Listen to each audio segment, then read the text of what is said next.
Our story unfolds in a well-known company where our protagonist Li Shulai, at the age of 28, made a decisive decision. He chose to quit the rat race and resign from one of the top 100 companies in the country. As he packed up his belongings and prepared to leave, he was pleasantly surprised to see his friends, who had worked with him, come to see him off. His friends congratulated him and wished their team leader a bright future. Moments later, Li Shulai invited his friends to a 5-star hotel to throw a farewell party. During the party, one of his friends with green hair exclaimed, "I can't believe you actually resigned. It wasn't easy to reach this position, and Mr. Guo thought highly of you. Your future promotions and wealth were guaranteed." Li Shulai replied with a big smile. "I've made peace with myself. I want to lie flat, be a salted fish, enjoy life, and spend more time with my girlfriend. I don't want to compete anymore." A girl with blue hair asked, "What are you going to do next?" Li Shulai responded, "I'm planning to open a cafe, play with cats, and walk dogs." Seeing how idyllic his future sounded, the girl with blue hair got excited and said, "Wow, that's great. No more 24/7 work. You'll be your own boss." Team leader, "I'm so envious of you for quitting just like that. Unfortunately, I have a mortgage and a car loan. If I don't work, I'll default on my payments." Another friend of Li Shulai chimed in, "When your cafe becomes successful, I'll bring clients to drink coffee there. You must give us a discount." Li Shulai assured them, "Don't worry, I'll treat everyone." Everyone stood up from their seats, raised their wine glasses, and toasted, "If we get rich, let's not forget each other." Sometime later, after Li Shulai opened his cafe, it thrived, becoming a popular local spot with its unique decor, attracting countless visitors. Li Shulai was filled with hope for the future, feeling that everything was going well. Standing in front of his cafe with his girlfriend, he said, "Gaifan, did you know? Last month, our cafe's net profit was 100,000 yen." He assured his girlfriend Guifan, "At this rate, we'll recover our initial investment in just 1 more year." Guifan, amazed by Li Shulai's ambition, said, "Darling, you're amazing." At that time, Li Shulai thought that resigning and risking everything to start a trendy cafe with over 1 million yuan in investment was the best decision of his life. But then, one day, bulldozers arrived to destroy his cafe. He demanded they stop and asked, "What are you doing?" The construction manager replied, "This land has been requisitioned by our leading group. All irrelevant personnel must leave." Li Shulai, shocked, told them he hadn't heard anything about a demolition and demanded that they couldn't go through with it. The construction manager, Wang, told Li Shulai, "You should ask your landlord about this. I'm just doing my job." Another man asked, "Brother Wang, what's going on? Who's this guy?" Li Shulai insisted, "Hold off on the demolition. Thank you for watching. Let me clarify the situation first." The man urged him to hurry, saying, "Our project manager has a 3-day schedule for this area." In shock, Li Shulai called his landlord, thinking, "Landlord, you need to explain why I was told today that the property I just rented and renovated is being demolished." Brother Wang, observing Li Shulai, wondered, "This guy seems to have rented this place. Doesn't he know it was planned for demolition long ago?" Another worker remarked, "That's really unlucky." The landlord asked Li Shulai, "Didn't I tell you about this?" He then apologized, saying, "I might have forgotten because I was busy. Anyway, that's the situation now." He advised Li Shulai to hire a moving company to take his stuff away. Angry, Li Shulai demanded, "What about the money I spent on renovations and marketing?" The landlord smiled and replied, "It's demolition. There's nothing we can do. We have to follow the city's development plans. Besides, isn't demolition for the city's betterment?" Li Shulai, still upset, argued, "You had an obligation to inform me about the demolition before renting the place to me. Now you need to compensate me for the losses, or it counts as a breach of contract." The landlord laughed and said, "Compensate? I didn't say I wouldn't. I'll cover your moving expenses later." Brother Wang, observing the situation, remarked, "This kid seems young and inexperienced. Starting a business these days, you can't just think about making money. You have to consider all the risks." Another man agreed, adding, "Cash flow is still the most important." Fuming, Li Shulai accused the landlord, "You deliberately hid the information. Isn't this a scam?" The landlord, hearing this, responded, "Do you understand force majeure? Sue me if you want. Here's a piece of advice. Never skimp on hiring a lawyer. Do you even have money?" He continued, "I already gave you a big discount when you rented the place. Besides, when we signed the contract that morning, I really didn't know about the demolition. I found out in the afternoon and then got busy and forgot. Haven't you made a lot of money these past few months?" The landlord then laughed and said, "I'll give you an extra 10,000 yuan as compensation. That's my best offer." Li Shulai, frustrated, remembered overhearing the landlord talking to his family about spending 170,000 yuan per person on an Antarctic tour package, where the rooms below deck were supposedly uninhabitable. Yet here he was, offering only 10,000 yuan as compensation. The landlord told Li Shulai, "I have urgent matters to attend to, and we'll talk about this later. and then hung up the phone. Li Shulai, furious and unsure of what to do, watched as the construction workers began their work. He angrily remarked, "Do you think I'll just let you bully me like this? This is my hope, my future that I've poured everything into. I will protect it with my own hands." Afterward, he went home and made some calls to people he knew, hoping for help. However, everyone either ignored his calls or made excuses. Disappointed and at a loss for what to do, Li Shulai felt utterly helpless. Li Shulai sent a message to the landlord, asking him to at least refund the rent for the past 3 years. However, the landlord blocked him. Feeling depressed and sad, he heard his girlfriend Guifan call his name. Li Shulai was happy to see Guifan back, thinking, "Fortunately, there's still Guifan, always by my side." Guifan asked Li Shulai if he had thought of a solution. Li Shulai tried to reassure her, saying, "Don't worry too much. We can start over. I calculated that selling the tables, chairs, and coffee machines could get us 100,000 to 200,000 yuan to cover urgent needs, and the landlord just needs to return the rent, giving us another few 100,000 yuan. Next time, we'll be more cautious in choosing a location. Using our previous reputation, we can open a community store. It won't be a problem to make a living." However, Guifan then brought up Zhao Lide. Li Shulai, feeling a surge of anger, asked, "Is he harassing you again?" Guifan shook her head and replied, "No, I wanted to talk about us. I think we should break up." Li Shulai was shocked to hear this. The girl he liked, for whom he had done everything, was breaking up with him now that he had no money. He held Guifan's hands and asked her, "Why? Don't you believe I can overcome this hurdle? Just give me some more time and I'll solve this issue. I've solved my previous work problems well, and even climbed higher." Guifan moved closer to Li Shulai, speaking emotionally, "I actually want to help you. Zhao Lide is very generous. I haven't agreed to be with him yet, but he already gave me a platinum bag worth tens of thousands of yuan." She showed him the luxurious bag that Zhao Lide had given her, adding, "He's really generous." Surprised, Li Shulai asked Guifan, "How could you accept his gift while being with me?" Guifan didn't respond directly, but thought to herself, "That old man Zhao Lide gave me too much. Less work, more money. Who can resist such temptation?" But there's still a bit of reluctance. Shulai is capable, handsome, strong, gentle, and considerate. She then told Li Shulai, "Zhao Lide, he's old, and it seems he won't live for many more years. I'll agree to be with him for now. Once I stabilize things with him, I can secretly help you. We'll just go from being public to secret. I truly love you, Shulai. You're the only one I love, being with Zhao Lide. I can also help you solve your current crisis." He promised that if I agreed to be with him, he'd immediately give me 1 million yuan. With this 1 million yuan, we could save the cafe. However, Li Shulai pushed her away, shouting angrily, "Even if I'm destitute and homeless, I won't be a cuckold, relying on a woman selling her body to support me. I've seen what shamelessness is. Get lost, Jifan." Hearing this, Jifan became furious. Who wants to be with a man deep in debt, unable to afford rent? She spat, turning to leave, but before she walked away, she warned, "Don't come back begging me with your head down." Li Shulai, still enraged, yelled after her, "Get lost. I don't ever want to see your face again." Sometime later, it began to rain heavily. Li Shulai wandered through the streets drenched and despondent, trying to figure out what to do next. He thought about selling his coffee machines and other items from the cafe, but the buyer told him that second-hand coffee machines these days are sold by weight. They're not worth as much as he had hoped. And those tables and chairs, how much could they sell for? Now he had nowhere to live. The house he had been renting was no longer available to him, because debt collectors were causing trouble every day. They had splashed the door with red paint so many times that the landlord had kicked him out. Every day, the debt collectors demanded to know when he would pay back the money, coming to threaten him relentlessly, frustrated and disappointed. Li Shulai didn't know what to do. He returned to where his cafe had once stood, now demolished, and thought, "I clearly overcame the hardest step, seized the opportunity and succeeded in my business. Why am I encountering such a low probability event? Why am I at such a dead end?" He looked up at the sky and asked God, "Are you playing with me?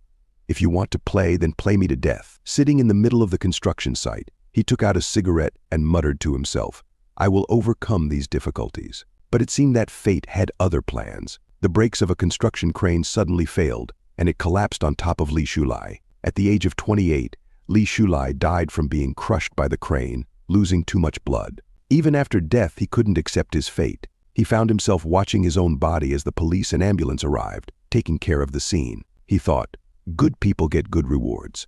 That's just a myth. In the end, it's people like me who suffer." But then something strange happened. He noticed a golden light emerging from the spot where his cafe had once stood. As he approached, the golden light grew more intense. Li Shulai covered his eyes, wondering, why is there a shimmering golden light? Suddenly a series of notifications began popping up in front of him, saying, Project 986 initiated, Project 212 initiated, Penguin Company established, Alibaba established, Baidu established, Baidu established. Confused, Li Shulai wondered, is this what they call life flashing before your eyes? More notifications appeared.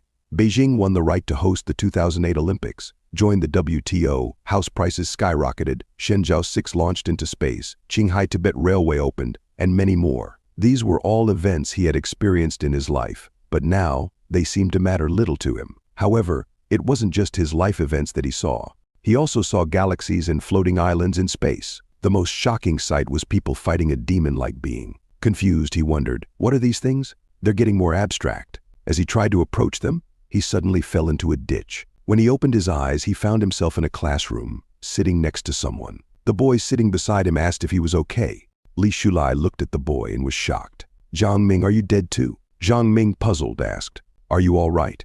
Don't say such unlucky things in broad daylight. Li Shulai stood up from his seat and looked around, wondering, is this heaven? At least I did good deeds all my life, so let me go to heaven. Zhang Ming, confused, asked, have you changed? Why are you even sleeping through old man Guo's class? Isn't it your favorite class? What's up, dreaming of being paralyzed or something? Professor Guo noticed Li Shulai and asked, why are you suddenly standing up in the middle of class? Li Shulai was stunned upon seeing Professor Guo, because in his previous life, Professor Guo had been a great benefactor to him. When his family was poor during his school days, Professor Guo supported him in many ways and helped him apply for scholarships, allowing him to continue his studies. But unfortunately, good people don't always get good rewards. Professor Guo had committed suicide by jumping off a building in Li Shulai's senior year due to false accusations from a rich second-generation girl, Zhang Shuilai. Zhang Shuili had falsely accused Professor Guo of forcing her to sleep with him in order to pass her thesis defense. Professor Guo tried to explain to everyone that it wasn't true, insisting that Zhang Shuili was talking nonsense and that he had never said such things to her. However, no one believed him. Zhang Shuilai, being from a wealthy and powerful family, used her influence to trap him. Unable to bear the shame and the false accusations, Professor Guo tragically committed suicide. That's how Li Shulai's benefactor died unjustly and undeservedly, right in front of him. Seeing Professor Guo again, Li Shulai became emotional and hugged him tightly, saying, Professor Guo, I knew with your character you would definitely go to heaven. Thank you so much for nurturing me. Without your careful guidance, I wouldn't have been able to make it here. You must be ready to reincarnate, right? How many numbers ahead? I should calculate when I can reincarnate too. I wish you a good reincarnation, full of wealth and glory. Professor Guo grabbed a book and hit Li Shulai on the head. What are you talking about? Are you in a rush to reincarnate and dragging me along? How much cat piss did you drink yesterday? Zhang Ming quickly came to Li Shulai's rescue and told Professor Guo, Shulai hit his head this morning and isn't thinking clearly. You're magnanimous, so just take it as him being confused. Don't mind it. Then Zhang Ming turned to Li Shulai and asked, what's wrong with you today? Doing silly things in front of Guo Qiangu. Hurry up and get back to your seat. Do you want to fail? See if you're dreaming or if you're in class. Surprised, Li Shulai wondered what Zhang Ming meant, but as he looked around, he realized he was in a classroom. Shocked, he quietly returned to his seat. Zhang Ming then advised, go wash your face after class. I told you not to stay up late studying at night. You've studied yourself silly, still confused.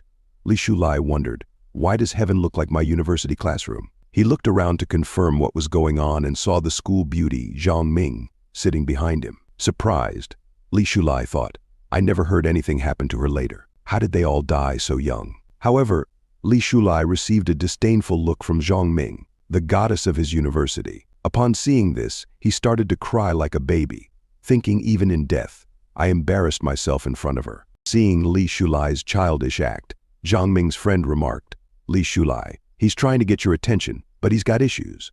What girl would like being pursued this way? Li Shulai overheard their conversation and glared at Zhang Ming's friend, angered by her words. Frightened, Zhang Ming's friend asked, why are you giving me that look? She then turned to Zhang Ming saying, don't fall for a creepy guy like Li Shulai. Xiaoning replied confidently, of course not. And I never will, he's just seeking attention. Zhang Ming, noticing the situation, whispered to Li Shulai, sit properly. Professor Guo is watching you and stop looking at the goddess. Professor Guo was indeed observing Li Shulai's childish antics. Feeling the weight of Professor Guo's stern gaze, Li Shulai's whole body started to feel cold. thinking teacher Guo was so serious both before and after his death. As Li Shulai's eyes wandered, he noticed the book on financial markets and investments that he had studied during his college days. Seeing so many familiar details, he began to realize this doesn't seem like heaven, and it's too coincidental that they all died. Finance and investment. This was a course I took in my third year, unless it's the end of the world and everyone is dead. But he quickly dismissed that thought, remembering how he died and the events that led to it. Finally, he came to a conclusion. Then, it must be the most classic and common novel trope. As he pondered this deeply, suddenly the classroom bell rang, signaling the end of class. Everyone began filing out of the classroom, leaving Li Shulai to process the surreal situation he found himself in. After class, Zhang Ming came close to Li Shulai and asked, "What's wrong with you? Did something happen at home? You've been out of it all class." Zhang Ming offered his support, saying, "If something's wrong, tell me. I'll do what I can to help. A nightmare shouldn't make you this distracted. This must mean something happened at home." He handed Li Shulai 100 yuan, saying, "Don't worry too much. All problems will be solved." However, Li Shulai refused, saying, "I can't take this. It's enough for a month's living expenses." Jiang Ming insisted, "Don't worry, we're like brothers. I have plenty of living expenses. Even after giving you this, I still have over 400 left." Seeing Li Shulai still hesitating, Jiang Ming told him, "Consider it an investment. You can pay me back when you become rich. My dad told me your parents' small business has a lot of potential. If my parents kick me out for being wasteful, I can come to you reluctantly." Li Shulai accepted the money, saying, "I'll take this as a loan and I'll pay you back double when I have the money." Jiang Ming smiled and said, "Don't worry too much. Just eat more meat today." Later that night in their college dorm, Li Shulai found himself unable to sleep. He was still thinking about how he had returned to his third year of college back in 1998. Whatever the reason, he felt like he had hit the jackpot. He remembered when he died, passing through the darkness. Those events' timelines from recent to distant were all etched in his mind. That must have been time travel, he thought. But why were there also scenes of monks fighting in floating islands, other dimensions? He decided to forget about the strange visions, focusing instead on the information gap he could now exploit. Li Shulai began laughing quietly to himself, remembering the future events he knew were coming. Hearing Li Shulai laughing in the middle of the night, Jiang Ming got irritated and said, "Are you still not sleeping?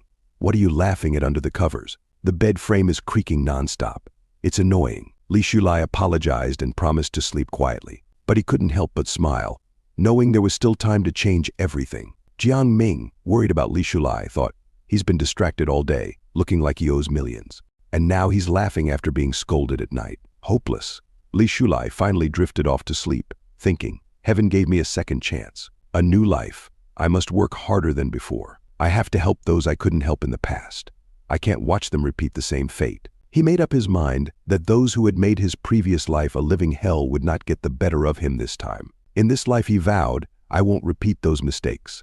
I'll seize every opportunity this era brings and become the richest man." The next morning in the study room, since Li Shulai has been reborn and given a fresh start, he decides that he needs to plan carefully for the next few years. Starting in 1998, China's economy is set to undergo a major transformation. After certain policies in 2003, housing prices will skyrocket. But there's a big problem. His family's savings aren't enough to afford a house, and without initial capital, flipping houses is impossible. Stock market investments, the internet, and technology exports. None of these are viable options right now. Even though he has been reborn, the start is still like hell mode, where he must begin everything from scratch. To turn things around and multiply his assets, capital accumulation from 1998 to 2003 is crucial. However, he doesn't have to worry too much, as he can use the information gap to offset the disadvantage of lacking starting capital. Thinking about this, he starts to laugh. Zheng Ming calls out to him, asking, "What are you thinking about? You've been acting strange since yesterday." Li Shulai quickly covers the book, where he has written everything about the major future changes. Zheng Ming glances at it and asks, "What's the secret?" 2003, 1998, finance computers. "What? Are you changing majors? Isn't finance a great major? You'll be a trader." Li Shulai shakes his head, saying, "No, I'm not planning to change my major. I'm just planning ahead for jobs, since my family's situation isn't great." Zheng Ming confidently tells Li Shulai, "With your grades, at worst you'll get into a bank. That's a secure job. Be content." Upon hearing this, Li Shulai remembers that in his previous life, after graduating from college, he applied for a bank job. The bank manager told him that, while he was satisfied with him, all the slots were full. Li Shulai had really wanted to work at a bank after graduation, But back then, the recruitment process wasn't transparent. Without any connections, he was directly eliminated. Li Shulai then says to Zhang Ming, "I think your dad is right. My parents' small business indeed has good prospects, but they think farming is easier and want to go back to it. I'm trying to figure out how to persuade them." Li Shulai had Zhang Ming's dad was right. If his parents had persisted in their business in his previous life, they wouldn't have made a fortune, but they could have become moderately well off. Instead, they gave up after 3 years and returned to farming. Fortunately, the farming turned out well. His dad was clever, and while they didn't achieve significant prosperity, they were never hungry. Seeing Li Shulai so confident, Zhang Ming says, "I'll talk to my dad and analyze the prospects. We'll use practical theories to help persuade your parents. Don't worry too much." Li Shulai feels a wave of relief and happiness, saying, "That's great." But Zhang Ming adds, "My dad is quite busy now. The downtown restaurant we just opened isn't stable yet, and he's tied up with that." Upon hearing this, Li Shulai remembers that in his previous life, Uncle Zhang had done well in business, but later offended someone, leading to bankruptcy. Zhang Ming disappeared after that. He still recalls the moment when Zhang Ming, in tears, told him he was leaving the city, saying, "I don't know when we'll meet again, but you must succeed. I believe in you. You can do it." Li Shulai didn't expect Zhang Ming's fate to be so tragic in his previous life, so he gives Zhang Ming some advice. When growing a business, it's essential to keep liquid funds, avoid breaking the capital chain, and be wary of petty people. Your dad is a good man, but he speaks straightforwardly. I have heard that business is like a battlefield. One misstep, and you could fall into someone's trap. Be careful. Zhang Ming, hearing this, laughs and says, "You're talking like an old man. Don't worry too much. My dad surely knows these things. We don't need to stress. Come on, class is over. Let's go to the bathhouse." Seeing Zhang Ming so carefree and happy, Li Shulai thinks, if I tell him now that his dad's business will fail, he'll think I'm cursing them. In the future, he needs to keep an eye out for this petty person and help them when necessary. After all, Zhang Ming never looked down on his poor family for 3 years. He always ordered extra food when they ate in the cafeteria, pretending he couldn't finish it, and then giving it to Li Shulai. Knowing Li Shulai's family situation, he often found excuses to give him money, saying, "You think I'm lending you money for free? When you're rich, I'll charge you high interest." He had protected Li Shulai so much before. Now it was Li Shulai's turn to protect him. Later that night, in the student bathhouse, while taking a bath, Li Shulai was deep in thought. "With my current skills and family background, standing out in the finance industry is tough." In his previous life, without a degree from a prestigious school, he couldn't find a good job after graduation. Fortunately, he had decisively switched to the computer industry. And after years of persistence and effort, I'm going to tell you a story. He had made some achievements in programming. Now he needed to pick up his old trade and seek opportunities in the internet sector because in the coming years the internet would rapidly develop and many prominent figures would emerge. As long as I seize the opportunity, I can ride on other success and become a winner. He recalled that in 1999 young Fei Long would establish Fei Long Technology in Hangsha City. Just 8 months away, isn't this the first opportunity delivered to me, he thought. With his skills from a few years later, he'd be a top programmer now. If he could secure a position at Fei Long Technology, his assets would surely multiply.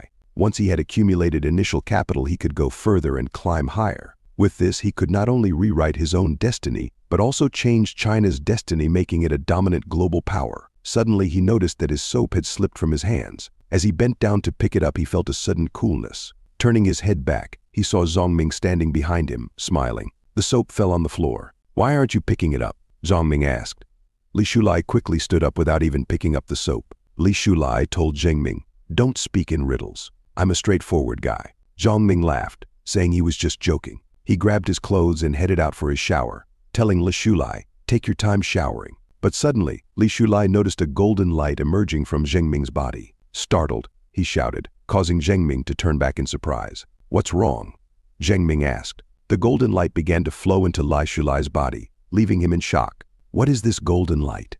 He wondered. Then he remembered that in his previous life, just before he died, he had seen the same golden light at the cafe. It was the same light he saw while time traveling. Li Shulai called out to Zhang Ming, asking, "Have you noticed any golden light on you?" Zhang Ming, confused, asked, "What are you talking about? Is it Ultraman's light? I don't see any golden light on you. Have you been watching too much TV?" He then told Li Shulai, "Don't startle me like that. You scared me." Li Shulai looked at his hand, but the golden light had vanished. Confused, he wondered if it was some kind of illusion brought on by his time traveling. Zhang Ming, noticing that Li Shulai had been acting strangely lately, advised him, just take a good shower and relax. If it doesn't get better, let's go to the school clinic tomorrow for a checkup. However, Li Shulai remained puzzled, still wondering what exactly the golden light was. Sometime later at the college cafeteria, Xianing's friend asked her, "Have you noticed that Li Shulai hasn't been around much lately? We used to run into him all the time." Xianing, noticing how much her friend was talking about Li Shulai, responded, "You seem to care about him a lot. If he appears, he appears. If he disappears, he disappears. It's none of my business." Her friend shook her head. "It's not like that. I think he's realized he can't get your attention, so he's found a new target." Xianing also found this strange, because Li Shulai used to ask about her often. Whatever elective she chose, he would choose too. He would even come to the library when she went. He was always present in class, sitting in noticeable spots to catch her attention. But now he often skips class, and even when he does attend, he sits in the back reading other books. What is he up to? Xianing wondered. As she was thinking about this, her friend nudged her, saying, "Xianing, look, speak of the devil, there he is. The big romantic is turned into a bookworm. Is he preparing for graduate exams?" They both saw him approaching, deeply engrossed in his notes, planning and writing about future opportunities he knew of. He couldn't afford to wait 8 months to approach Yang Filong. It would be too late by then. Yang Filong's business empire had overlooked some key issues in its early stages, and Li Shulai needed to identify these problems as soon as possible. He was so absorbed in his thoughts about future events that he didn't even notice Xianing and her friend. Jianing, seeing him like this, thought, "So he's playing hard to get with me. Some people just can't change their habits." Li Shulai was so focused on his book that he didn't see her and accidentally bumped into her. Xianing's lunchbox fell to the ground, spilling its contents. Angrily, she confronted him. "Are you pretending not to see us? We didn't even move, and you bumped into us." Li Shulai quickly apologized, saying he didn't mean to. But Xianing was too upset. She snapped, "How long are you going to stalk me like this? Don't try to get my attention with these tactics. I don't fall for hard-to-get games.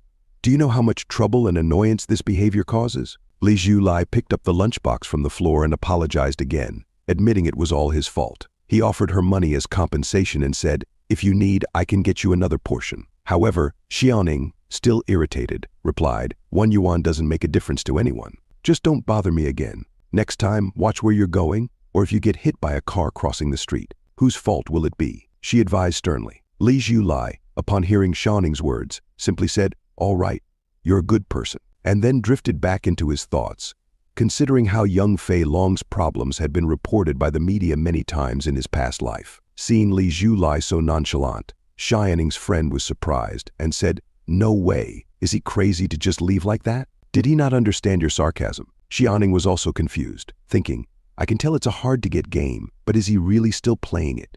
His skin is really thick." Her friend then suggested, "Could he have actually lost interest in you? He didn't even look at you. In the past, he'd cling to you and rush to help you with everything. Now, he just throws money at the problem." Xianing, getting angrier, replied, "Maybe because I pointed out his intentions, it must have hurt his pride." She told her friend to wait while she went to get another meal, thinking, "Is this game fun for you? Do you really think I'd fall for such little tricks?" A moment later, at the cafeteria dining area, Xianing approached Li Shulai and said, "I have something to tell you." Li Shulai, surprised, asked, "What is it?" Xianing's cheeks turned red as she started to blush, stammering, You still ask me what it is." Frustrated, she then snapped, "Nothing, just eat your food." She thought to herself, "I hope you choke on it." Li Shulai, unfazed, simply told Xianing to eat as well, before turning back to his food and notes. Xianing sat down, watching him intensely focus on his books, paying no attention to her. She thought, "What's wrong with him? I've been sitting here for 3 minutes, and he's only focused on shoveling food and looking at his notebook. He's really holding back from saying a word to me." Suddenly, Li Shulai noticed something and looked up. Xianing thought, "Is he about to burst and talk to me now?" But then she realized he wasn't looking at her. Curiously, she wondered who he was looking at. As he turned, she saw a girl with blonde hair. Zhang Shui Lai, Xianing thought. So he's fallen for someone else. Zhang Shui Lai dresses up flashy every day, and her family is rich. Indeed, there aren't many men who don't like that kind of woman. Xianing sneered. A toad cannot dream of eating swan meat. Do you even know what kind of person Zhang Shui Li is?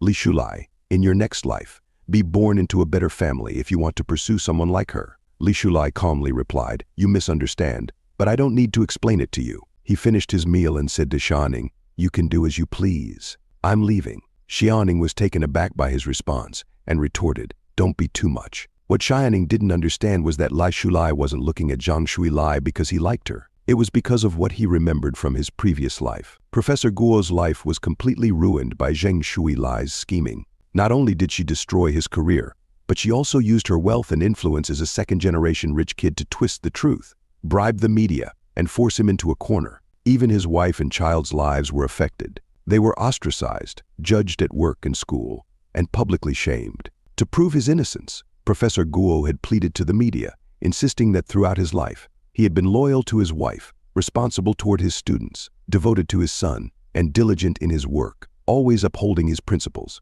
Yet, he ended up as the target of destructive rumors, which spread like wildfire. Professor Guo, unable to clear his name, chose death as a means to prove his innocence, hoping to be remembered as an honest man. In his final words, he declared that he had never coerced or sexually harassed any student. He had no regrets in life, except for the pain he had caused his wife and child. After saying those last words, he jumped from the college building in front of everyone. When Li Shulai arrived at the scene back then, he saw only the tragic sight of a falling body. The heartbreak he felt was indescribable. The professor's wife and child also witnessed everything, their hearts shattered. Unable to bear the loss, the professor's wife later committed suicide, leaving their 10-year-old son to be raised by others. A good family was destroyed just like that. But the real culprit, Zhang Shuili, was enjoying her life without a care in the world. She scoffed. That old man thought proving his innocence by dying would affect me. How laughable. Her friends agreed, saying exactly. Besides, he was already old. Sooner or later, he would have died anyway. Dying earlier just saves on burial costs. Zhang Shuili felt no remorse, knowing that whatever happened, her father could handle it with money. It's better he's dead. No evidence left. Life is precious. Why seek death? She added callously. Li Shulai, who had overheard everything by chance, felt a surge of anger. Zhang Shuilai, you may never die well, he thought. Coming back to the present, he reflected, pursue her. Why would I pursue her? Not only will I not pursue her, but I'll also make her pay for her crimes. Xiaoning, noticing the anger on Li Shulai's face, grew frightened. Li Shulai, her reaction, said, I know what you think of me. You believe I liked you, but now I don't. And you think I've turned my attention to another woman. That's why you're upset and sarcastic with me. He then asked her, in the finance industry we study, do you know what's most important? Xiaoning replied confidently, of course I know. These are basic concepts from class, forward-looking vision, and persistent perseverance. Li Shulai laughed. Wrong. It's liquidity funds. Without liquidity, the capital market collapses. He continued explaining, the financial wizards you'll meet in the future. Their success largely depends on risk management and optimizing their liquidity. Whether it's stocks, bonds, futures, or derivatives, the principle is the same. As he spoke, Xiaoning found herself lost in his words. What on earth is this guy talking about?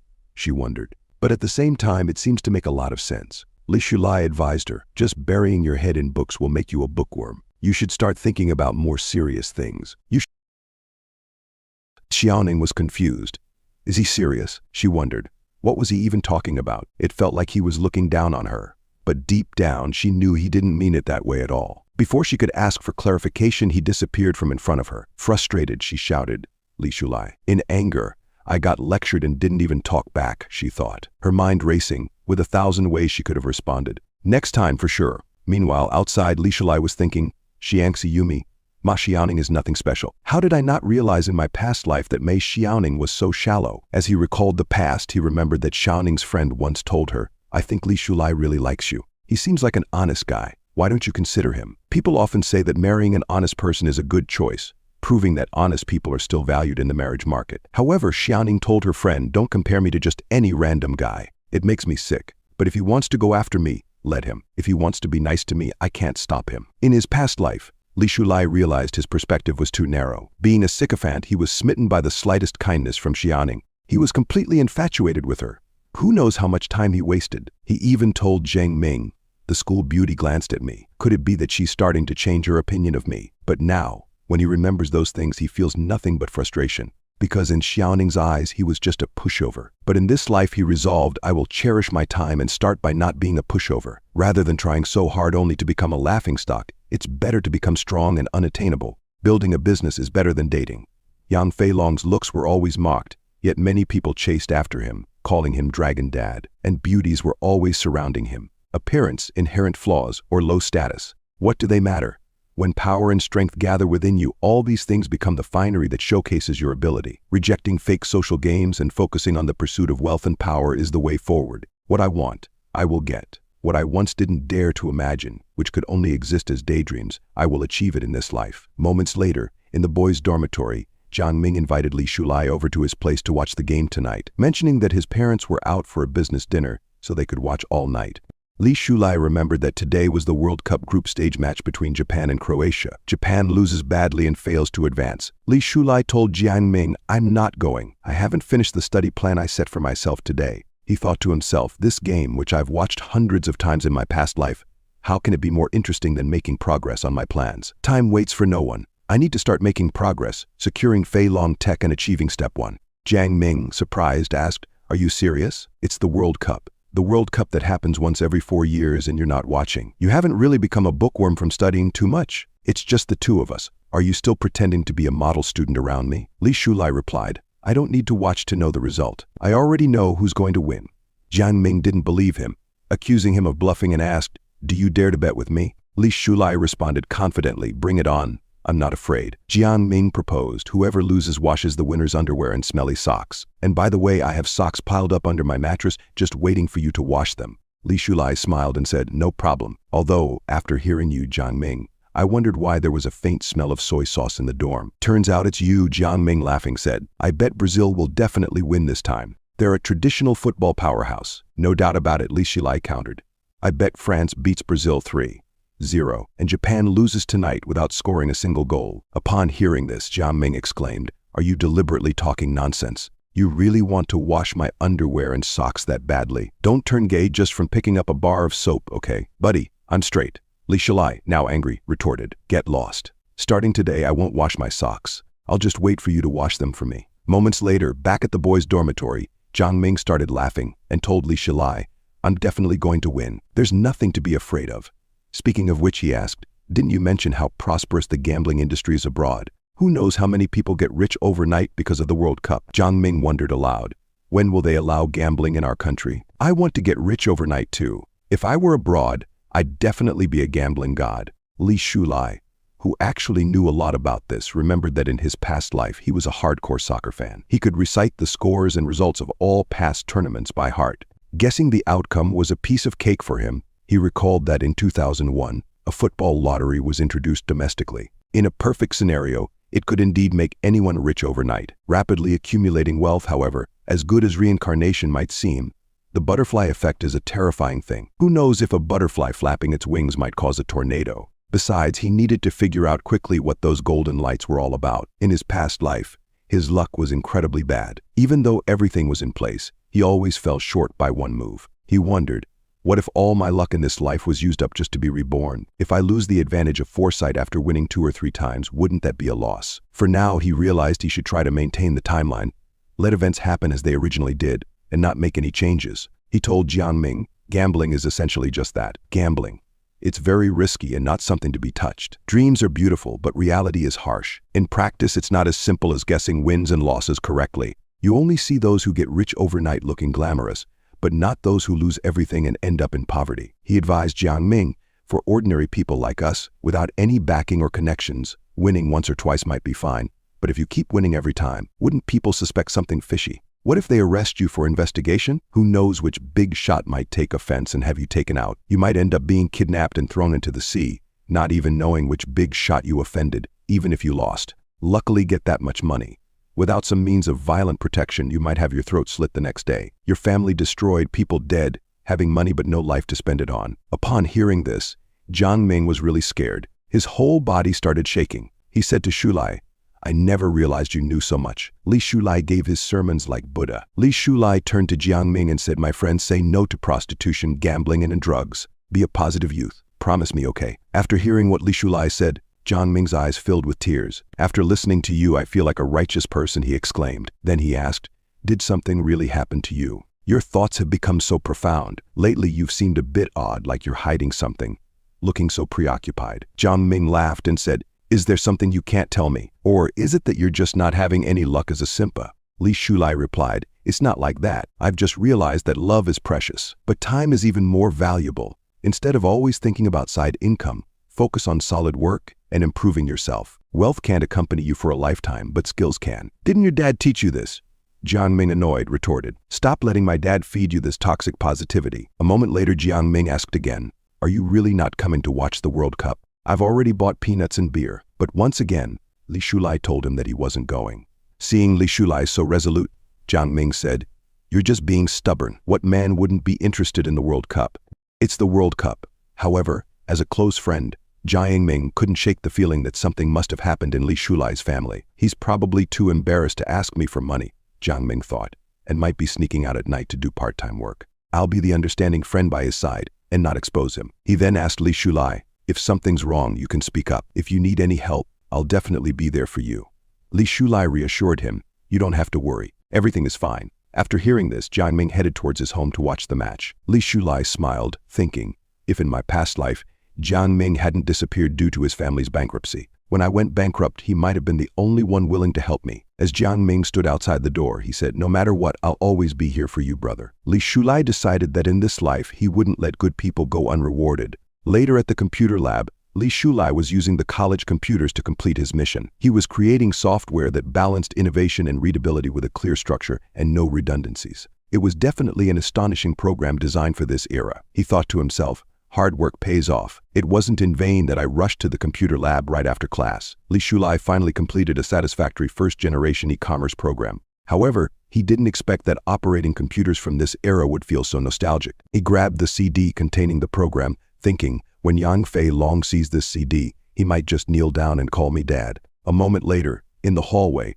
Li Shulai saw Zhang Shuili with Mr. Lin, who had kiss marks all over his face. Zhang Shuili was asking him to do something for her. Upon seeing this, Li Shulai thought, with that scheming look, she must be up to no good. Zhang Shuili is probably doing something with Mr. Lin to get good grades. He continued thinking, another victim. She's probably using some leverage she created to achieve her unspeakable goals. Lost in memories, Li Shulai recalled an incident from his previous life. He had accidentally overheard a conversation between two girls. One of them asked her friend, do you think what happened to Professor Guo is true? He ended up so tragically. If it's false, what does Zhang Shuili gain from it? She has everything. Why would she ruin her own reputation? Her friend replied, what reputation? After this, she still maintains her pure and innocent image. Money isn't everything. There are plenty of wealthy and powerful people at school. Someone like Professor Guo, who sticks to his principles and refuses to compromise, ended up jumping off a building. Those who couldn't resist her allure are repeatedly threatened and coerced into doing shady things for her.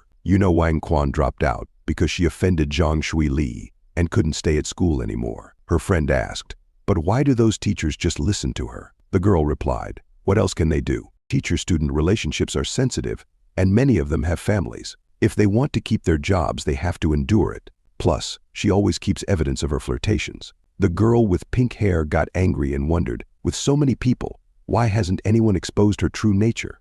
With her methods, you wouldn't even know how she destroyed you. She just finished off Professor Guo, didn't she? Suddenly, both of them noticed Li Shulai, who had been listening to their conversation from behind. Upon seeing Li Shulai, both girls immediately stopped talking and started to leave, but Li Shulai, angered, stopped them and demanded, tell me everything you know. The orange-haired girl, clearly frightened, told him, I'll tell you, but I just heard it from someone else. It might not be true. In the present, Li Shulai wondered if that male teacher was also being blackmailed by Zhang Shuili. No one would have expected that someone as well off as her would resort to seduction and unspoken rules to play the campus version of a honey trap. Li Shulai smiled to himself, thinking, let her be smug for now. Those who achieve great things must prioritize and endure hardships. But the only goal I have now is to take down Yang Fei Long. I can't waste extra energy on her, or I'll get stuck like glue, wasting precious time that could be spent seizing opportunities. He then thought to himself about Zhang Shuili. Just wait. You used money to drive Professor Guo to his death, but one day you'll fall into an abyss because of that same money. I will be the one to create that abyss for you. As Zhang Shuili left, Li Shulai came out of the computer lab. Lost in thought about Zhang Shuili, he wasn't paying attention to his surroundings. Suddenly, he bumped into a beautiful girl who was carrying a stack of books. The girl fell to the ground, and all her books scattered. Li Shulai quickly apologized and offered her a hand to help pick them up.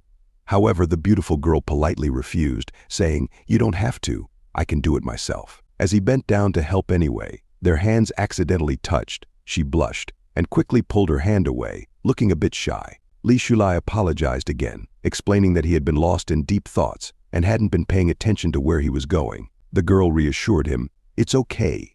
I was in a bit of a hurry as well." As Li Shulai got a closer look, he suddenly recognized her. Isn't this Liao Kexin? In his previous life, she had become a best-selling author and was also his idol. She had burst onto the literary scene as a dark horse, with her debut novel selling over 1 million copies. She was renowned for her writing about urban youth, and her works explored life beyond romance. Touching on deep themes, her writing was exceptional, and with just a few strokes she could bring characters to life, making them relatable and resonant. When Li Shulai realized that his idol was now his schoolmate, he felt both proud and honored. Without thinking, he excitedly called out, "Liao Kexin?" Startled, Liao Kexin asked, "Do you know me?" Realizing that he had let his excitement slip, Li Shulai quickly made an excuse. "I saw some of your articles in the school journal," he said, starting to praise her work. "You write beautifully, with words that sparkle like gems." But in his mind he was thinking, who could resist being excited to meet their idol, especially a younger version of them? He continued, "I happened to attend a school event once, and saw you receiving an award on stage. That's how I remember you." Hopefully this explanation works, Li Shulai thought. Liao Kexin blushed, accepting his explanation without any suspicion.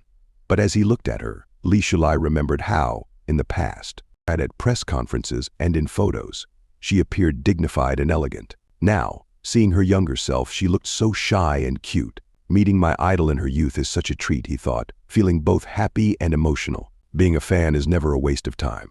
Gathering his composure, he asked, "Where are you taking all these books? I can help you carry them." Liao Kexin, still a bit nervous, smiled and replied, "You don't have to worry. I can carry them myself." Seeing Liao Kexin's expression, Li Shulai quickly clarified, "I don't mean anything else. I just want to make up for knocking over your books and wasting your time. Besides, I'm kind of your #1 fan, and I can't help wanting to chat more when I meet my idol. Don't think I'm weird." However, Li Shulai couldn't help but remember that in her past life, as her #1 fan, he never had the chance to get to know her before she tragically committed suicide due to depression. His dysfunctional family was the main cause of her death. He vividly recalled a news article he had read on the internet. Liao Kexin commits suicide at home, found with cloth wrapped around her neck. The article questioned, is it a distortion of human nature or a consequence of depression? When reporters asked her parents about the tragedy, they coldly replied, "Depression? What kind of illness is that? It's just being overly sensitive, overthinking things. We raised her to this age, so what's wrong with asking her for money? Oh, and the copyrights and royalties from her books. We won't miss out on a single cent. If she wanted to end her life, how is that our fault? If she dies without giving us money, that's being unfilial." It's really frustrating. As her younger brother, I'm still waiting for her support. She's so selfish. Girls are born to contribute to their families. Back in the present, Liao Kexin agreed to let Li Shulai help her carry the books. With a big smile on his face, Li Shulai cheerfully said, "Classmate Liao, please lead the way." However, he knew deep down that Liao Kexin was a sensitive girl who easily felt guilty. In this life, he vowed to himself, I won't let her family manipulate her again. Besides, he knew that she was going to become a top-tier author in the future, incredibly influential. Getting to know a future big shot early is all benefit and no harm. Successful people not only seize every opportunity, but also build networks and resources. Later, as they walked across campus, Li Shulai casually said, "You know, you remind me of a cousin I have back in my hometown. Both of you love to write and are very talented. If I remember correctly, she won first place in a writing contest there, but she wasn't as lucky as you. She had a younger brother and her family favored males, so she had to quit her studies. Now she works in a factory and her dreams were shattered. I think telling her this much should be fine," Li Shulai thought, watching for her reaction. Upon hearing this, Liao Kexin's expression turned somber. With a sad look on her face, she quietly admitted, "I also have a younger brother, and my parents favor him more than me." Seeing Liao Kexin's eyes well up with tears, Li Shulai immediately apologized, feeling guilty for making her sad. "I'm sorry. I didn't mean to upset you. My cousin once told me that she regrets not fighting harder for her dreams. That's why I think you must keep writing. One day you'll become famous because of your work." It would be like carrying on her dreams as well, inwardly. Li Shulai reflected on what he knew from his previous life. Liao Kexin had been overworked, practically a slave to her own family, constantly supporting them while they leached off her success. Her big break had come when her writing career was about to take off. He recalled how her manager had approached her at a cafe, excitedly asking, "Liao-sensei, could you take on this project? Our editor trusts you a lot. The schedule is tight, but we need it by the end of January. If you take this opportunity, You'll have so many chances for promotions in the future. Plus, we'll pay you 20% in advance for the project. Her manager at the editorial convinced her that it was a rare opportunity. You can always find another job, but chances like this are scarce. However, when she informed her family that she wanted to quit her regular job to focus on her writing, they were furious. They berated her, saying, "We put in so much effort to send you to college, and what did we get out of it? That busy job barely pays you 3,000 a month, and you only give us 1,000 Z. You'd be better off marrying that old man Zhang. Becoming Mrs. Zhang would make life easier. You'd just have to play cards with him every day. More importantly, you'd be able to send money to the family." Even though Liao Kexin had graduated college, her family treated her as nothing more than a tool. Her brother had squandered their money and was about to get married, and they saw her as their financial safety net. In desperation, her family even tried to marry her off to an old neighbor to get his money, crushed under the weight of their demands. She gave up on quitting her job. Due to this, she had no time to write for quite a while, and she missed out on a huge opportunity. The author who replaced her on that project became a celebrated young writer, a new shining star in the literary world. She often saw posters of this writer on her way home, plastered with headlines like, "A new star emerges and winner of many literary awards." She couldn't help but imagine herself in their place, wondering what could have been. Instead, she spent her days working overtime at a dead-end job with a low salary. Any money she earned vanished as quickly as it came, because she had to send it all to her family. After paying her rent, there was barely anything left for herself. The dream of becoming a great author seemed to slip further and further away. Liao Kexin always sent money home, terrified that if she didn't, her mother would scold her again. If she didn't send enough, there would be no end to the complaints. Under these circumstances, she fell into a deep depression. But luckily, writing became her only escape. Although it was late in her life, she managed to make a name for herself and emerged as a rising writer. However, her success didn't last long. Despite earning good money, her parents always found ways to take it from her. Her mother would threaten her, saying, "If you don't buy a car and a house for your brother, I'll hang myself." Not just that, her mother would also threaten to tell everyone that she wasn't taking care of her parents. Her brother, now addicted to gambling with the safety net of her earnings, became even more reckless. Her mother continued finding new excuses to demand money from her. One time she told Liao, "I don't care what you do, but you need to give us 2 million within 2 days. We know you have the money. You just sold the rights to your new book for adaptation facing all this pressure." Liao Kexin had thought about cutting ties with her family many times, but every time she tried, her mother would show up at her workplace, dressed in rags, and loudly announce, "I'm Liao Sensei's mother. I just want to see my daughter. Did you know she lives in a luxury house while we, her family, live in hunger? Do you think that's fair?" The people around her, fans and colleagues who saw Liao Sensei as kind and strong, just like the characters in her books, began to wonder if she was neglecting her parents.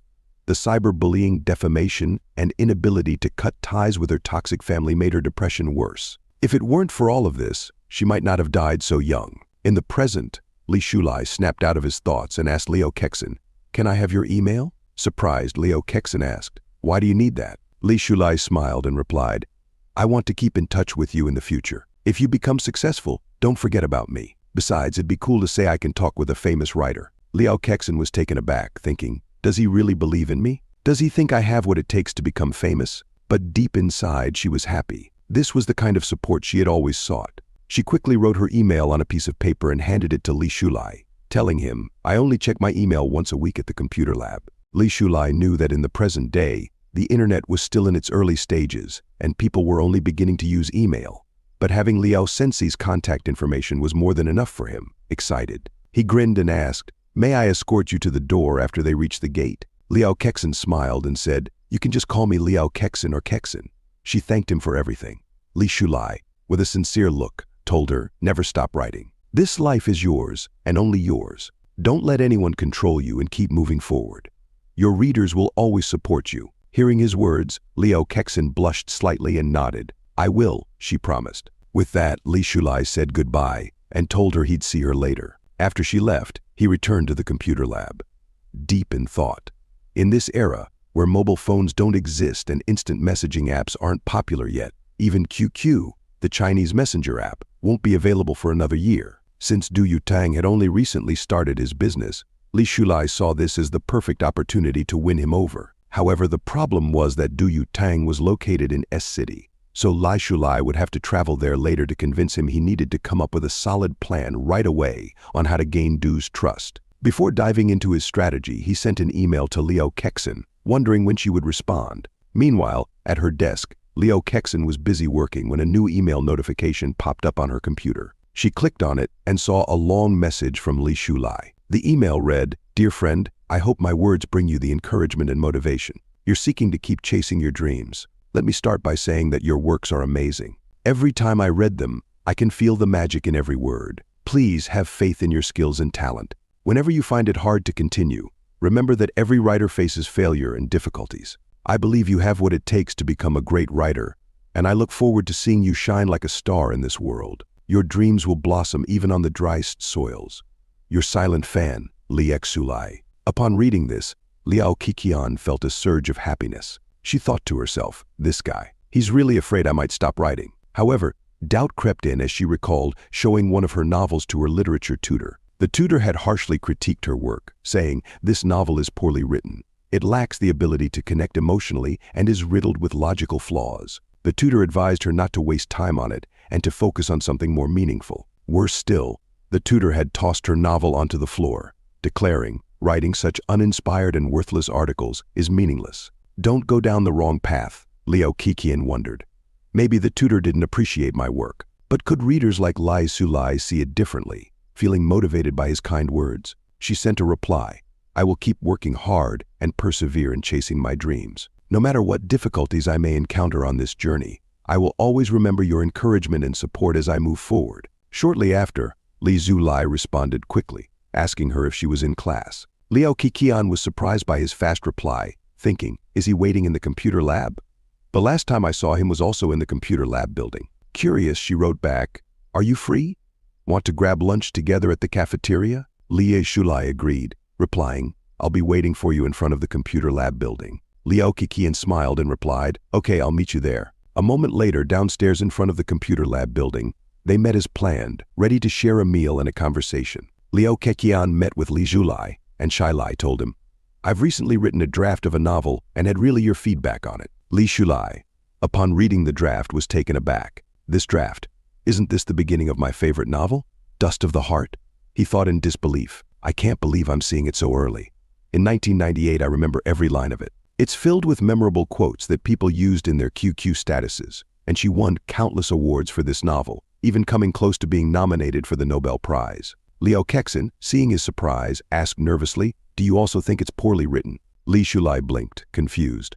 "Poorly written? What do you mean?" Liao Kexin explained. "My literature tutor said this piece was poorly written and advised me to stop working on it." Her voice was filled with uncertainty as she continued, "I just need to know your opinion on it as a reader. Is it really that shallow? I mean, I really like it. Is it really that bad?" She looked at him with genuine concern in her eyes. Hearing this, Li Shulai recalled reading in an interview. The beginning of Dust of the Heart had been harshly rejected by Liao Kexin's tutor, who said it was worthless. She had almost buried the manuscript. Thankfully, she loved it so much that a few years later she sought out a new publisher, saving this masterpiece from being lost. Li Shulai moved closer to her and said with confidence, "I think this is very good, but some of the writing techniques and ideas might be ahead of their time. Those who can appreciate it will find it excellent, but others might think it's too different or ordinary." Have you ever read Fitzgerald's The Great Gatsby? When it was first published, many people didn't think much of it, but after World War I, its forward-thinking ideas made it an instant success. A gem always shines brightly. Hearing Li Shulai's words,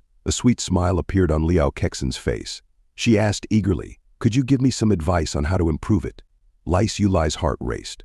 I can't dare give her advice. What if I accidentally change her writing style and affect her entire career? That would be an unforgivable mistake. He took a deep breath and replied, "The best advice I can offer is to stay true to your original concept and keep on the path you've chosen. Don't let anyone steer you away from what you believe in." Li Shulai added, "There are 1,000 Hamlets in the eyes of 1,000 people. I don't want to comment on your work before it's finished." Upon hearing this, Liao Kexin thought that perhaps Li Shulai was too embarrassed to say that her writing wasn't good. But Li Shulai continued, "I'm not a professional, so I can't say what's right or wrong. I wouldn't want to say something that could mislead you. Other people's comments should only serve as a reference. The first person you need to satisfy with your writing is yourself. You are the creator of your work, and your judgment and intuition are what matter most." He paused before adding, "As long as you think it's good, then it is good. If you like it, keep writing. Don't let other people's opinions change your attitude toward your work. Readers will be able to feel your love and confidence in your writing through the lines. Perhaps it won't meet the lofty standards of literary critics, but it has touched me deeply, and I believe it will touch many others in the future. After all, I represent one type of reader, don't I? So don't let others' comments change how you see your work. Liao Kexin felt her heart warm at his words. After so many days of confusion,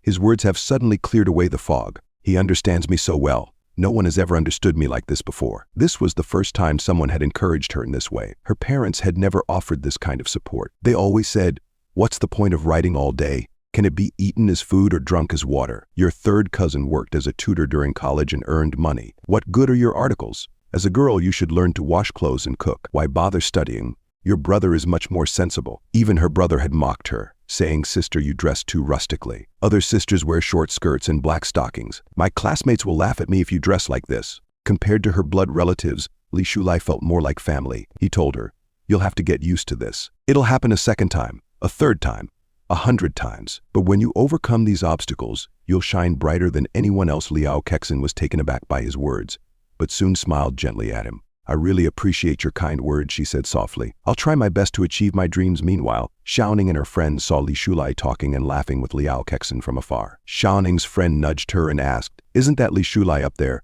And the girl next to him, Xiaoning, replied, "Yes, that's him." Xiaoning felt a wave of anger wash over her as she thought, "Come to think of it, he hasn't spoken to me in a long time. Was he serious about what he said last time?" Her friend, noticing her frustration, remarked, "His favorite things don't seem to be worth much. He's already with another girl so soon, and she's clearly inferior to you in every way. Look at her, obviously a country girl who only knows how to read. Does he really think she's better than you?" Xiaoning, furious, quickly shut down her friend's comments. "I don't talk nonsense. It's his choice who he spends time with. It's none of my business."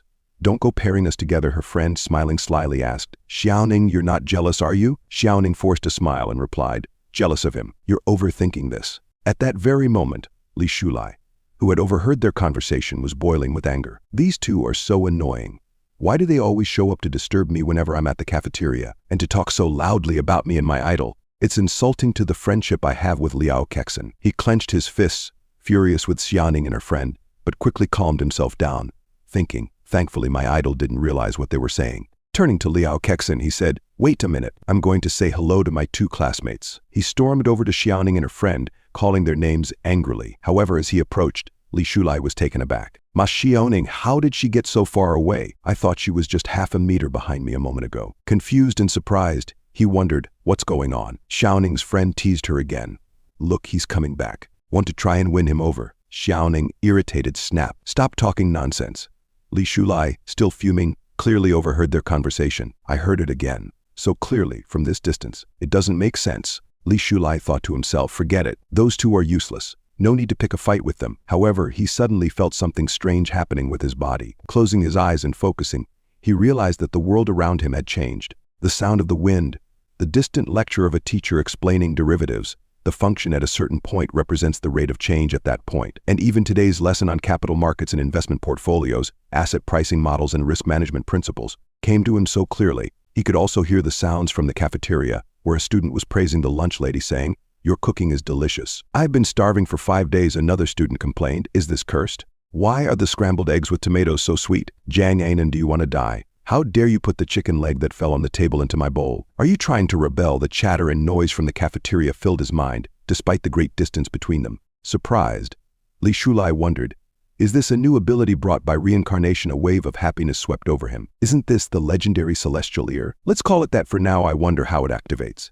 It seems like a passive skill. So what about active skills? Either way, this is incredibly beneficial." Noticing Li Shulai's strange behavior, Liao Kexin asked, "What's wrong with you?" Li Shulai quickly calmed himself and replied, "I was just thinking, since we're classmates, if we don't meet here, we'll meet somewhere else. There's no need to greet each other every time. It feels a bit too formal." But inside he was ecstatic. This must be some kind of ability. A golden finger. They call it that on the internet. Golden finger. He then told Liao Kexin, "It's past noon now. If we wait any longer, there'll be nothing left to eat in the cafeteria. Let's go ahead." Liao Kexin agreed, and both of them headed toward the cafeteria together. A few days later, Li Shulai visited X City, where Yang Feilong was hosting his showcase event. Standing on stage, Yang Feilong addressed the audience, saying, "Looking back, we've witnessed the rapid development of the internet and the emergence of the digital age. In this digital world, opportunities coexist with challenges, but I believe that as long as we dare to innovate and embrace change with courage, we can seize these opportunities and realize our dreams. Yang Feilong confidently addressed the crowd. I firmly believe that the commerce industry will undergo a major revolution in the digital age. With new technologies like the internet, AI, and big data, our lives and ways of working are being transformed. These innovations are disrupting traditional business models, offering unprecedented opportunities and capabilities to entrepreneurs and companies alike. Li Shulai, watching from the crowd, thought, indeed, Daddy Feilong. Just those soul-stirring words have already captivated the audience. His ability to hype things up is truly top-notch. Yang Feilong continued, in this digital world, we will break the boundaries of space, time, and language, creating an invisible link for global commerce.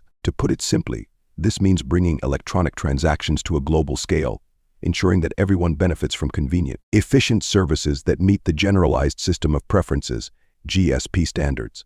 The crowd murmured in agreement. Yang Feilong's vision of a digital world and commercial revolution is truly outstanding. Some praised. As Yang Feilong basked in the approval of the crowd, Li Shulai saw the perfect moment and stood up, speaking loudly for everyone to hear. I think your dream is wonderful and will surely come true in the future, but there will also come a day when you'll be crushed. The crowd immediately erupted in anger. Who is this kid who doesn't understand anything but dares to speak so boldly? He's just a student, someone shouted. What's he saying? Coming here to cause trouble, another remarked. He's just showing off. Yang Feilong, startled by the interruption, thought, who is this argumentative kid ruining my event? He almost swayed the crowd just now. The event manager hurriedly called for security, barking at them. How could you let anyone in here so casually? But Li Shulai wasn't finished. He locked eyes with Yang Feilong and continued. I know what you're really thinking. I even know the deepest thoughts hidden in your heart. If you truly want to break through your difficulties, come find me. Yang Feilong stood frozen in surprise. What does he mean? Hidden thoughts in my heart. With a calm smile,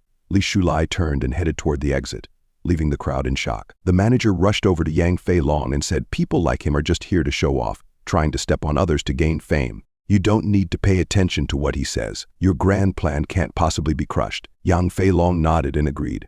He really is speaking nonsense, but then smiled and added, yet, I don't know why, but I admire him. Don't you find that young man very interesting? Seeing him reminds me of my younger self. Even if he's just showing off or knows a little, daring to refute me in front of so many people makes me curious. The manager was surprised and asked, General Manager Yang, what is this?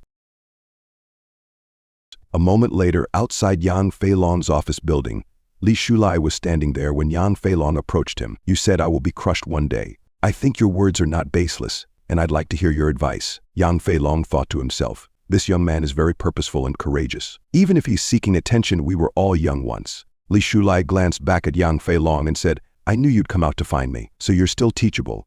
Yang Feilong, slightly startled, wondered, why am I so intrigued by this pretentious act? Li Shulai continued, I know you're working hard to build Feilong technology into a B2 billion TOB enterprise. That's not a problem at this stage. After all, China has the advantage of a population dividend right now. He paused before offering advice. But think about it. Ordinary people aren't that wealthy yet. If they had access to cheaper consumption channels, what do you think they'd choose? Hearing this, Yang Feilong was confused and thought, could this guy just be a bookish idiot? I've already researched this extensively. Li Shulai smiled and explained, TOB is fine, but in the end, you must also focus on B2C, TOC, to succeed. Focusing on consumers' needs and experiences will allow you to directly engage with them, get feedback quickly, improve your products, and meet diverse consumer needs. E-commerce channels will help expand your market share. Mr. Yang, you've probably already considered this, right? You just haven't dared to make it public yet, but I know you. You're a determined person. If you continue down this path, you'll change the world. Li Shulai's flattery hit its mark at just the right time, helping to solidify the negotiation. Yang Feilong's eyes filled with tears as he thought, it's true. No one understands me better than this young man. I've been anxious and conflicted about this for so long. I've hinted at it to my partners, but everyone thinks I'm daydreaming. I didn't expect this young man to see my vision so clearly. Li Shulai, happy with how things were progressing, thought, Step 1. Completed. Build a closer relationship so that he, feeling misunderstood by others, can see me as a teammate. Li Shulai then took a CD from his pocket and handed it to Yang Feilong. This is a program I wrote. I'm giving it to you as a gift. Whether you use it or not is up to you, but the opportunity is ahead of you. It's up to you whether you seize it or not. As for what I said earlier, anyone with a bit of charm could say things to flatter you. But this CD? That's the real thing I wanted to give you today. Step 2. Completed. I've given him the real deal. A strong dose to make him fall into my trap. Yang Fei Long, still confused, asked Li Shulai, "Why are you just giving this to me like this? Aren't you afraid I'll steal your technology?" He added, "At the very least, you should sign a contract with me first to protect yourself from trouble in the future." Upon hearing this, Li Shulai smirked and replied, "If you're going to be that kind of businessman, you're doomed to fail. Besides, this is just an appetizer. If you want to focus on the sesame seeds and throw away the watermelons, I won't stop you." He turned and started walking away, adding, "That's it for today."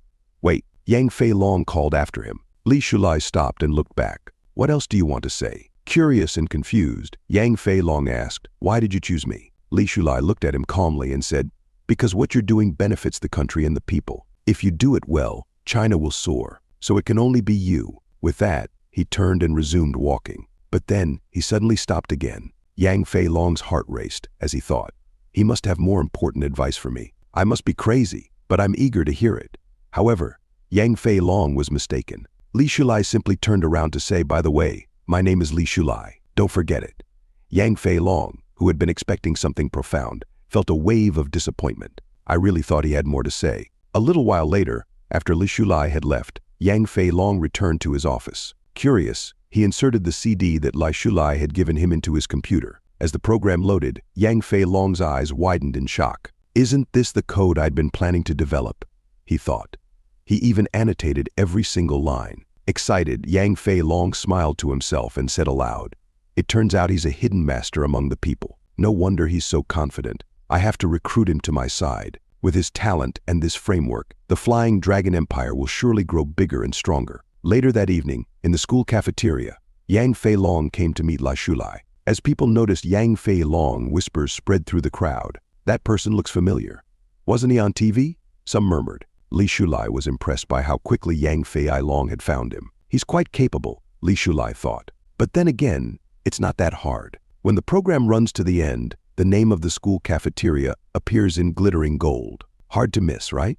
Yang Fei Long had waited for 3 days at the cafeteria, determined to meet Li Shulai. "This kid is so pretentious," Yang Fei Long thought, "but I have to hold my ground too." Approaching Li Shulai, Yang Fei Long asked, "How did you know I would find you?" Li Shulai replied calmly, "You're clear-headed now. You wouldn't miss this opportunity." Yang Fei Long felt a bit frustrated, thinking, "That makes it sound like I've been out of my mind all along." Politely, he invited Li Shulai to join his business empire. "Do you know how much Fei Long technology will flourish in the future? I hope to create a business empire with you by my side." However, Li Shulai shook his head and refused. "Forget about joining and spare me the sales pitch. It might work to lure in eager youngsters, but it doesn't work on me. Do you think you can attract me with such empty words?" Yang Fei Long was shocked by the blunt rejection. Frustrated and angry, he thought, "Damn it, I checked before coming here. Isn't he just a slightly talented college student from an ordinary family?" Noticing Yang Fei Long's reaction, Li Shulai smiled and said, "Since you've come to find me, I won't let you leave empty-handed."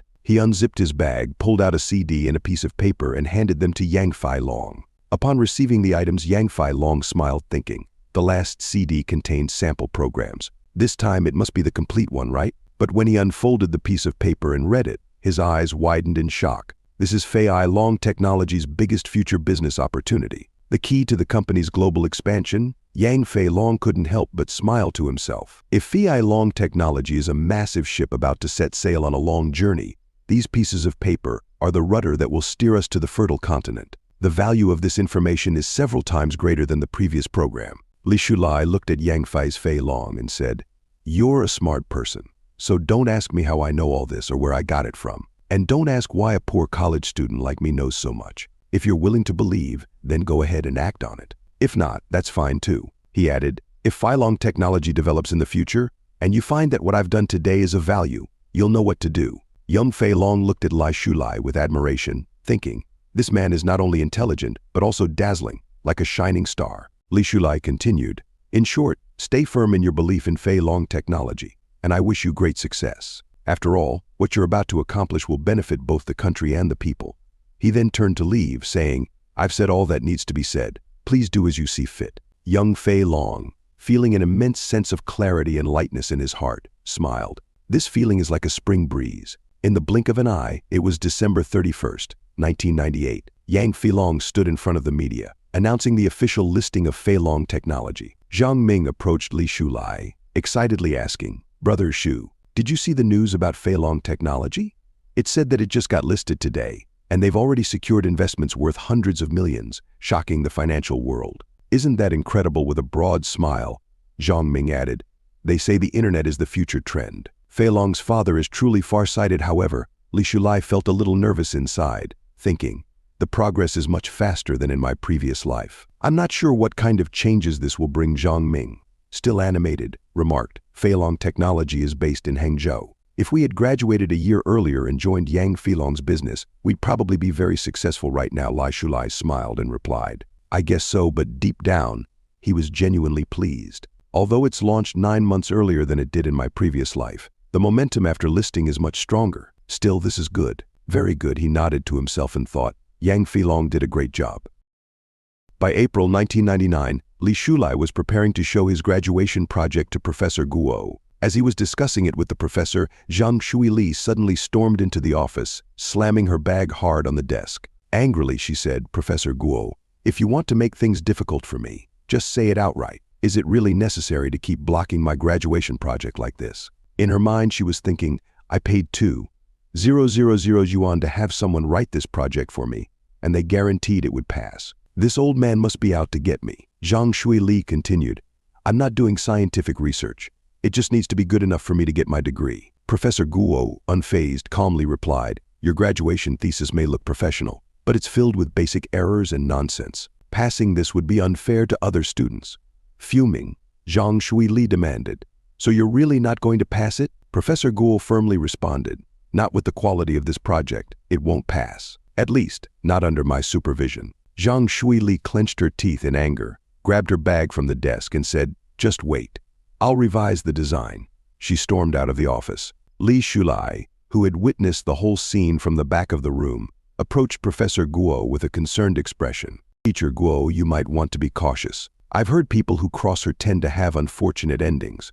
He thought to himself, that's all I'll say. I hope Professor Guo stays vigilant. However, in the next second, Professor Guo picked up Li Shulai's graduation project and said, you have a good first page, but there are a few issues here. Overall, it's not that great. Li Shulai smiled awkwardly, thinking, oh no, Professor Guo has a sharp eye. If I stay, he'll keep lecturing me until midnight. He quickly said, I'll revise it. He grabbed his project and bolted, telling Professor Guo I'm going back to the dormitory to work on it. Once outside, Li Shulai thought, April is the most beautiful month of the year. In the blink of an eye, graduation season will be upon us. I hope it's a peaceful and smooth one. But then he suddenly saw Yang Fei Long standing in front of him, smiling. I heard from your roommate that you came to the Science and Education Department, so I came here specifically to wait for you, Yang Fei Long said. I want to invite you again to join Fei Long Technology. You've been a great contributor to its success. Li Shulai politely declined, but Yang Fei Long wasn't deterred. Before, Fei Long Technology was just a vision, a blank check. I understand why you didn't join, but now Fei Long's value is soaring, and it's clear that we will become China's new commercial giant. If you join now, you're fully qualified to become a major shareholder. Huge wealth is within your reach. Would you really reject such an opportunity? Despite Yang Fei Long's persistence, Li Shulai remained unmoved and refused again. Surprised, Yang Fei Long thought, I never imagined Fei Long would fail to recruit someone like him. Still determined, he pressed on, tell me what you want, and I'll do my best to satisfy it. Li Sui, what could possibly be more important to you than Fei Long's original shares? I really want to know. Li Sui smiled, and turning to face Yang Fei Long said, if you really want to thank me, that's fine. I'm about to graduate, and I want to open a retro-style coffee shop. Why don't you give me the old house at No. 99 Min Kang Road? Yang Fei Long was taken aback, thinking an old house of no value, or just the right to use it. Are you kidding me? He had expected Li Sui to make a much bigger demand, something far more extravagant. Li Sui, with a serious expression, told Yang Fei Long, that's it. That's what I want. Yang Fei Long, seeing the seriousness in Li Sui's face, realized that he wasn't joking.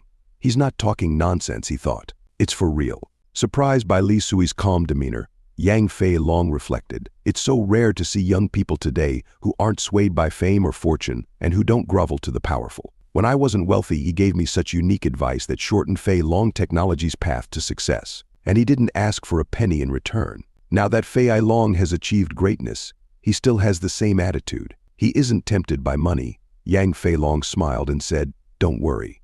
Forget about just the right to use it. I'll buy the house for you. Seeing how respectful Yang Fei Long was toward Li Shulai, his secretary couldn't help but wonder. What kind of secrets does this mysterious college student hold? She asked. Mr. Yang, are you heading back? Yang Fei Long instructed her. Go by the house at number 99 Min Kang Road and prepare a card with 3 million yuan for me.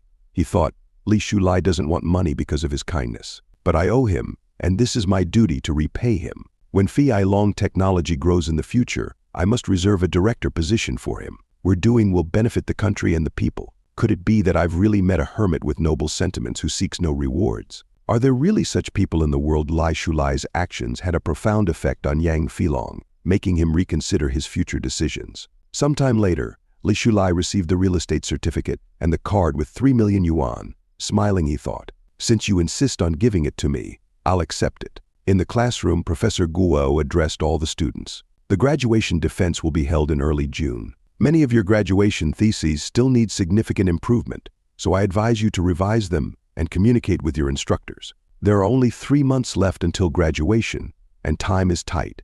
I hope you all put a perfect end to your campus life. The students, however, were visibly frustrated. The difficulty of the graduation project was daunting. Some remarked, we haven't even found internships or jobs yet, and all our time is spent writing papers. After Professor Guo left, Zhang Shuilai's friend asked, how did your conversation with Teacher Guo go yesterday? Is he still being as strict as ever? Zhang Shuilai, clearly irritated, replied, it's just a crappy paper, but Guo is making it look so serious.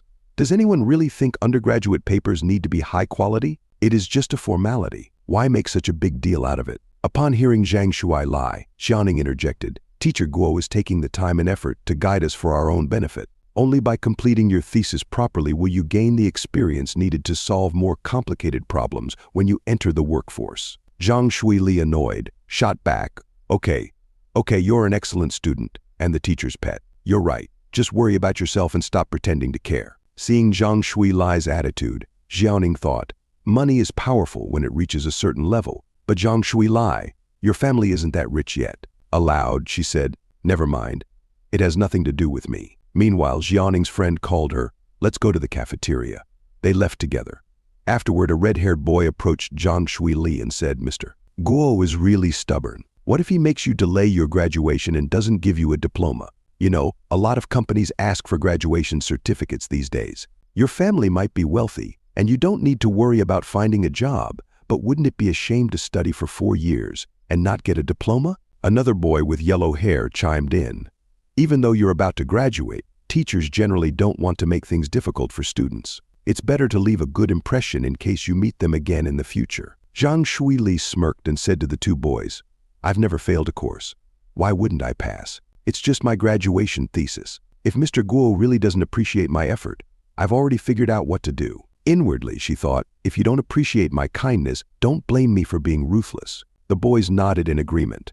Old man Guo is nothing in front of power and money. Zhang Shuilai's family has connections. Meanwhile, Li Shulai, who had been listening in on their conversation from the classroom, couldn't hold back any longer. He stepped forward and said to Zhang Shuilai, it's not up to you to decide whether an undergraduate thesis is important or not, or whether it needs to be done seriously. Just because you're morally bankrupt doesn't mean others should disregard their integrity. So what if your family is rich? Being born into wealth is just an advantage of luck. But that doesn't give you the right to look down on others. With an angry expression, he added, things change over time. If your Zhang family falls from grace with your attitude and behavior, people would treat you like a dog. Zhang Shuilai's face flushed with fury. Who are you to lecture me? You poor student with no standing. You have no quality. Li Shulai smiled coldly and replied, are you talking to me about quality? Zhang Shuilai, aren't you the one here with the least amount of it? Deep down, you know it well. The yellow-haired boy turned to the red-haired boy, surprised.